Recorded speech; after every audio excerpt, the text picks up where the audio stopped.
दुनिया का कोई भी डेवलप कंट्री उठाकर देख लें, इसमें इंडियंस का रोल बहुत पॉजिटिव और अच्छा नजर आएगा। बहुत सारे सेलिब्रिटीज इंडियन कल्चर को प्रमोट करते हैं और अच्छी नज़र से देखते हैं। इवन इंग्लैंड के प्राइम मिनिस्टरशिप तक एक इंडियन ओरिजिन के इंसान से होकर गुजरी है, ऋषि सनक। और इसके अलावा IMF के CEO से लेके बहुत सारे टेक्नोलॉजी जाइंट्स के चीफ एग्जीक्यूटिव ऑफिसर्स भी इंडियंस रह चुके हैं। लेकिन पिछले कुछ सालों से इंडिया और कनाडा के दरमियान काफ़ी ज़्यादा टेंशंस बढ़ चुकी हैं। इनके पीछे क्या रीजंस हैं और जो नए कनाडा के प्राइम मिनिस्टर इलेक्ट हुए हैं उनका इंडिया के बारे में क्या पर्सपेक्टिव है और वो किस तरह से इंडियंस की जॉब्स क्रिएट कर रहे हैं, ये सब बातें हम लोग देखने वाले हैं इस वीडियो में। चैनल को लाइक करें, सब्सक्राइब करें, दोस्तों के साथ शेयर करें। मैं हूं आपका होस्ट अनुराग पांड्या और आपको वेलकम करता हूं इस यूट्यूब चैनल चाणक्य बुकलेट पर। कुछ अरसे से हम लोग देख रहे थे, पिछले कुछ सालों से इंडिया और कनाडा के जो दरमियान टेंशंस हैं वो बढ़ती जा रही हैं, जो इख्तलाफात हैं वो बहुत ज़्यादा होते जा रहे हैं। लेकिन कनाडा ने, उसके पीछे एक ही रीज़न है कि कनाडा ने एंटी इंडिया बहुत ज़्यादा काम किया। पूरा कनाडा नहीं बल्कि उनके PM जस्टिन ट्रूडो ने, और इनकी बहुत सारी कनाडा के खुद की पॉलिसीज ऐसी थी जो कनाडा को नुकसान पहुंचा रही थी। इवन गैंगस्टर्स की एक्टिविटीज़ को ह्यूमन राइट एक्टिविस्ट बनाकर सपोर्ट करते थे और इलीगल ड्रग्स जैसे चर्स और गांजा को भी इन्होंने लीगल कर दिया था। बिल्कुल सही सुन रहे हैं आप, गांजा और जो मारिजुआना नाम का एक ड्रग है उसको इन्होंने कनाडा में लीगलाइज कर दिया था। उसके अलावा इसी टेंशन में कनाडा के बहुत सारे हालात भी खराब हो चुके थे। इवन जस्टिन ट्रूडो ने असेंबली में खड़े होकर इंडिया पर बगैर सबूत के कोई इल्जाम लगाया और इंडिया के अगेंस्ट हो गए थे। इन सब बातों के बावजूद इंडिया ने कोई रिस्पॉन्स नहीं दिया और जो एक गैंगस्टर की किलिंग हुई थी, जो गैंगस्टर्स के आपस में इख्तलाफात चलते हैं उनकी वजह से जो किलिंग हुई थी हरदीप सिंह निज्जर की, इसको भी, इस पे अपने स्टांस से इंडिया बिल्कुल भी पीछे नहीं हटा। और अब कनाडा के बहुत सारे हालात डोनाल्ड ट्रंप के अगेंस्ट भी जा रहे थे। ट्रंप के खिलाफ मुकम्मल एक कैंपेन चलाई गई थी कनाडा में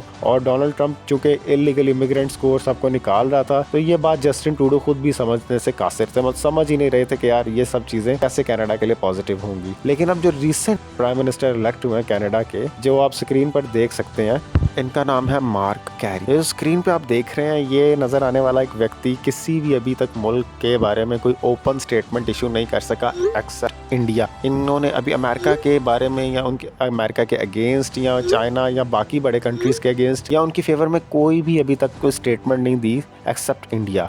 इंडिया के बारे में इन्होंने बहुत पॉजिटिव बात की है कि हमने जो रिलेशंस हैं जो इंडिया के साथ खराब हो चुके हैं उनको रीबिल्ड करना है। ये एक बहुत पॉजिटिव बात है। इस पर बहुत सारे आर्टिकल भी प्रिंट हो चुके हैं इंटरनेशनल मीडिया पे। अगर हम इनके थोड़े से बैकग्राउंड पर नजर डालते हैं तो ये एक मिलियनेयर है और मुकम्मल फाइनेंसेस पे और पैसे के मामले में एक अच्छी ग्रिप रखते हैं। उन्होंने 2008 में बैंक ऑफ कनाडा के गवर्नर बनने के साथ साथ पहले वो आदमी थे, पहला कंट्री कनाडा को बनाया जो रिसेशन से निकल के अपने नॉर्मल GDP पर वापस आया। इन्हीं क्रेडिबिलिटी को देखते हुए बैंक ऑफ इंग्लैंड ने इनको ऑफर की और वो पहले नॉन ब्रिटिश गवर्नर बने इंग्लैंड के बैंक के। नॉन ब्रिटिश, इससे पहले जितने गवर्नर्स थे वो ब्रिटिश थे और वहां पर भी उन्होंने बहुत सक्सेसफुल आउटकम दिया। अब इस वक्त बहुत सारी बातें, बहुत सारे ग्रुप्स ऐसे इस वक्त करंटली जो कनाडा में चल रहे थे, लोग उनको पसंद नहीं कर रहे थे। जो रिसेंट जो प्राइम मिनिस्टर गुजरे हैं और उनकी पॉलिसीज के बहुत अगेंस्ट जा रहे थे। तो इंडियंस कुछ डियास्पोरा के लोग थे जो ऑलरेडी बहुत सक्सेसफुल थे और इंडिया में जो लोग रह रहे हैं वो भी कनाडा को एक अपॉर्चुनिटी की नजर से जरूर देखते थे। लेकिन पिछले कुछ अरसे में एक ट्रेंड चला हुआ था, why people are living Canada, क्योंकि कनाडा का GDP सही तरह ग्रो नहीं कर रहा था और बहुत सारे इलीगल इमिग्रेंट्स और बहुत सारे गैंगस्टर्स के लिए कनाडा हेवन बनता जा रहा था, एक जन्नत बनता जा रहा था।